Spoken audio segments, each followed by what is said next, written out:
Nag-araw mga katats, magluluto tayo ngayon ng ginataang laing na may suso mga katats. So ito na po ating gabi. Hintayin natin yung fresh, tapos lagyan natin ng tuyo, yung dahon lang. At tapos dagdagan natin ng laman, yung laman ng gabi. So para mas masarap. At saka ito, may luya. Siyempre yung siling sigang, saka yung bawang saka sibuyas. At saka ito yung pinaka-the-best, yung suso mga katats. So ito ay puputulan natin mamaya ng puputulan natin ng wheat mga katats dito, hanggang dito yan, para pag suksok tayo ng suso mabilis makuha. So ito po yung ating gata, para pa namnam. Ito yung unang dalawang piga, saka ito yung unang piga, saka dagdagan natin mamaya yun, parang kulang itong gata. So dagdagan natin ng gata para mas masarap.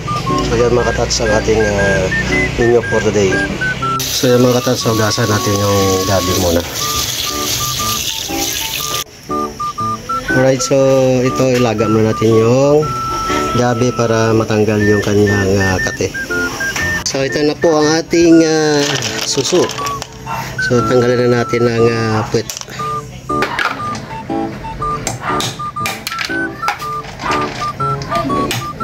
So ito na po, nalaga na natin ang ating gabi.